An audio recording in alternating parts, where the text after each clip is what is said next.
week, Lab TV travels to an Air Force research lab in Dayton, Ohio, where scientists are doing big things with tiny materials in an exciting new science called nanotechnology.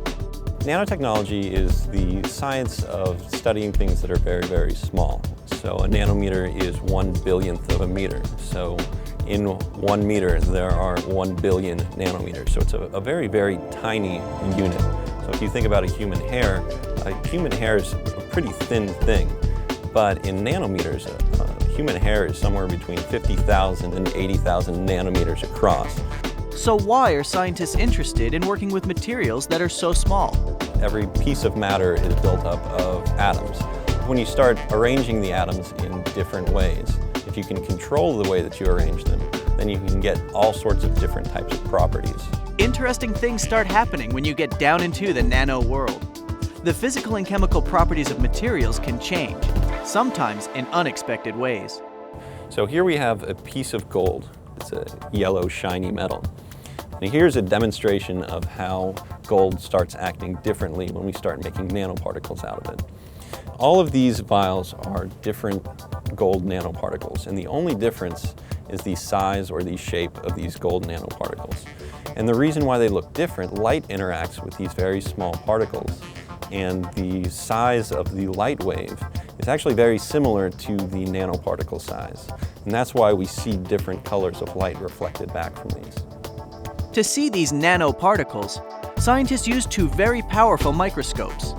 Scanning tunneling microscopes that use electricity to look at the surfaces of metals, and atomic force microscopes that use lasers to look at the surfaces of everything else. We can actually see what's going on down at that scale. Additionally, there are many new technologies that allow us to actually manipulate matter down on that very tiny scale to put the atoms exactly where we want them. And here in the lab, scientists are using these technologies to develop some amazing nanomaterials, like these new solar cells. What we have here is a flexible solar cell, and it's a flexible solar cell that's only made possible through nanotechnology. Now you think of traditional solar cells, they're essentially giant pieces of silicon and they're made on glass. Well, this is very different from that. It's not made on glass, it's made on plastic, as you can see. Now what we have here, it is nanostructured titanium dioxide with some organic in there to absorb the light.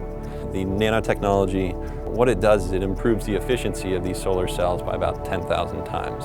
So you'll actually be able to go out and buy these flexible solar cells, maybe put them on your house, use them for other applications, but they'll be much cheaper than the solar panels that you can go out and buy today. A cheap new way to make portable energy? Now that is a great use for nanotechnology. I always thought it was incredibly exciting to be doing something that no one else has ever done before. And then to take that sort of enthusiasm where no one's ever done this before and have products that can actually change the world, that's really an exciting field to be working in. To find out more about nanoscience and nanotechnology, check out labtvonline.org.